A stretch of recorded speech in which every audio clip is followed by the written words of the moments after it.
The second principle is a very simple principle. It says, you can't give away what you don't have. Now, it sounds ridiculous, okay? But it's more than what meets the ear as you hear this. You can't give away what you don't have. People who are not good at giving away love can't give away love because they don't have it to give away. If I want to give you a dozen oranges, I can't give you those dozen oranges unless I go out and pick up 12 oranges someplace. Otherwise, all it is just empty rhetoric. And the same thing is true of virtually everything in your life. You can't give away love for others if you don't have love in here to give away.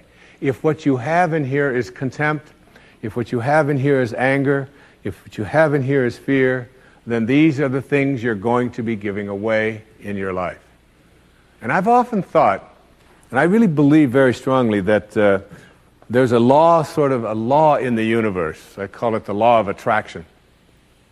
And the law of attraction is one that works like this. You get back from the universe, from the world, what it is that you put out there in the world. And if you're putting out there into the world that I am not worthy of attracting something beautiful into my life, that the universe will respond back to you with exactly that message.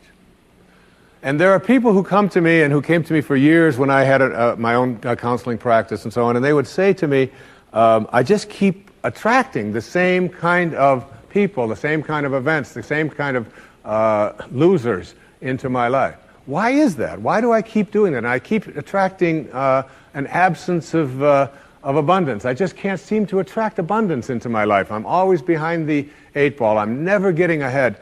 And I suggested to them, I said, did it ever occur to you that that's the very kind of message you're sending out to the world and out to the universe?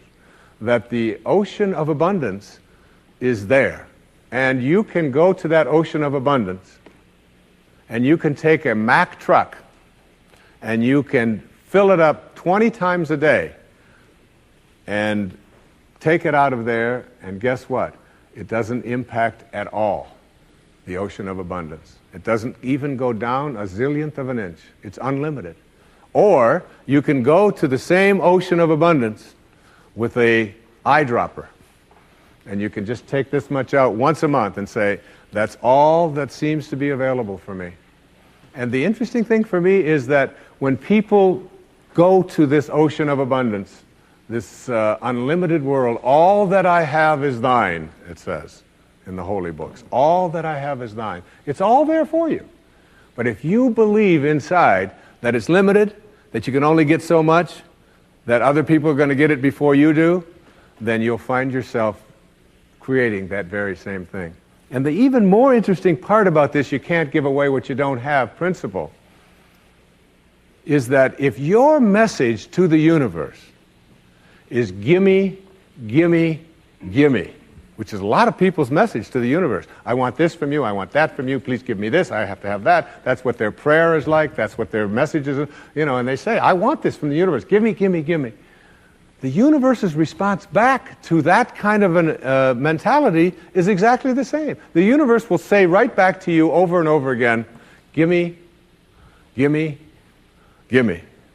And you'll find yourself never ever arriving, but always being in a state of striving, always feeling as if you're being neglected, never feeling as if you have enough, always feeling as if you're being shortchanged, because you're constantly under the pressure to give, to get back what the universe is demanding from you. And the interesting thing about all of this, the irony of this, is that if you shift that and you say to the universe, to the world, how may I serve? How may I serve? The universe's response back to you is, how may I serve you?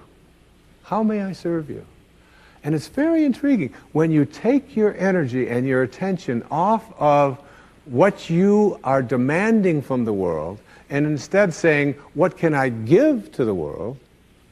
And it's really the basis behind that very famous line of the President John Kennedy's inaugural address.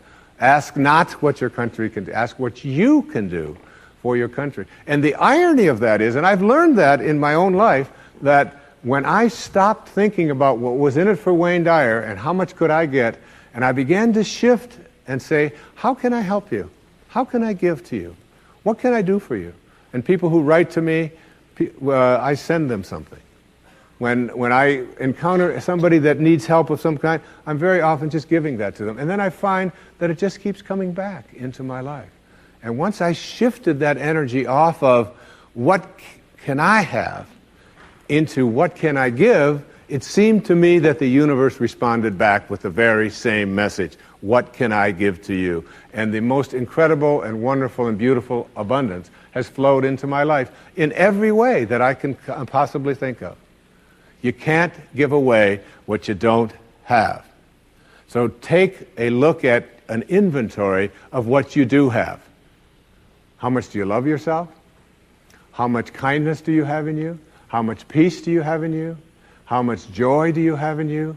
And if you're able to give that away as many times as you can in a given day, watch and see how much more of that continues to show up and come back in your life. Okay?